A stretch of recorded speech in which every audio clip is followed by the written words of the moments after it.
কাউরে দেখা যায় 4 ওয়াক্ত নামাজ পড়ে। এমন মানুষ আছে দৈনিক 4 ওয়াক্ত নামাজ পড়ে, শুধু ফজরটা পড়ে না, আছে না নাই? আল্লাহ রব্বুল আলামিনের জান্নাতে মানুষ আর জিন ছাড়া অন্য কারো যাওয়ার কোনো সুযোগ নেই। মানুষ এবং জিনের মধ্যেও সবাই না যারা আল্লাহ তাআলাকে রাজি খুশি করে চলবে, আল্লাহ তাআলাকে শুধু মানলেই হবে না, আল্লাহ তাআলাকে জানলো আল্লাহ আছে, হ্যাঁ, তো এগুলো জানার পরে আল্লাহ তাআলাকে মানা পরিপূর্ণভাবে, আল্লাহ তাআলা যে হুকুম দিয়েছেন সেগুলো মানা, যেসব নিষেধ দিয়েছেন সেগুলো ছাড়া। এরকম যখন কোনো মানুষ হবে, কোনো জিন হবে যারা আল্লাহ তাআলার হুকুমগুলোকে ইচ্ছায় অনিচ্ছায়, নিজের পছন্দ হোক বা না হোক, সর্ব অবস্থায় আল্লাহ তাআলার হুকুম পালন করে গেছেন, আল্লাহর চিরসুখের ঠিকানা জান্নাতটা শুধুমাত্র তাদের জন্য। সুবহানাল্লাহ। সবার জন্য না। যারা নিজেদেরকে পবিত্র করবে, যারা নিজেদেরকে সব সময় আল্লাহর হুকুম আহকাম পালন করার জন্য, সুখে থাকুক দুঃখে থাকুক, কষ্ট হোক শান্তি হোক, সব সময় আল্লাহ তাআলার হুকুম পালন করার জন্য মানসিকভাবে শারীরিকভাবে সব সময় যারা প্রস্তুত থাকবে, ওই মানুষগুলোর জন্য আল্লাহ তাআলার চির সুখের ঠিকানা জান্নাত সবার জন্য না। সুবহানাল্লাহ। আল্লাহ তাআলা কিন্তু এটা বলে দিয়েছেন, ইন্নাল্লাযীনা আমানু ওয়া আমিলুস সলিহাত, ঈমান আনতে হবে, আমলে সলিহা করতে হবে, তাহলে তার জন্য জান্নাত। আল্লাহ তাআলা বলেন, যারা আল্লাহ তাআলাকে রাজি খুশি করার জন্য নিজেদেরকে পবিত্র করবে, তারা হচ্ছে সফল মানুষ। আল্লাহ তাআলা বলেন, ক্বাদ আফলাহা মান তাযাক্কা ওয়া যাকারা ইসমা রাব্বিহি ফাসাল্লা। আল্লাহ রব্বুল আলামিন নিজে ঘোষণা করতেছেন, সফল কিন্তু সবাই না, যারা নিজেদেরকে পবিত্র করে আর আল্লাহর নাম স্মরণ করে, ওয়া যাকারা ইসমা রাব্বিহি ফাসাল্লা, এবং তার মালিকের জন্য সিজদা দেয়, নামাজ পড়ে। সুবহানাল্লাহ। সফলতা ভাইয়েরা আমার, সফলতা দুনিয়া থেকে নিয়ে যাইতে হবে। সফলতা কিন্তু এমনি এমনি আসবে না। সফলতা আসবে আল্লাহ তাআলাকে না দেখে ভয় করার মাধ্যমে, ঠিক কিনা বলেন?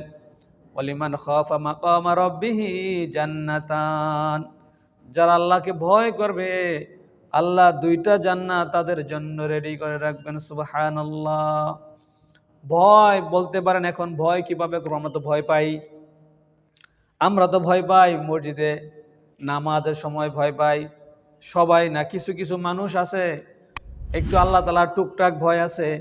দেখা যায় জোহরের নামাজে আসে অথবা আসরের নামাজে আসে, কাউকে দেখা যায় যে দৈনিক 1 ওয়াক্ত নামাজ পড়ে, কাউরে দেখা যায় দৈনিক 2 ওয়াক্ত নামাজ পড়ে, কাউরে দেখা যায় দৈনিক 3 ওয়াক্ত নামাজ পড়ে, কাউরে দেখা যায় 4 ওয়াক্ত নামাজ পড়ে।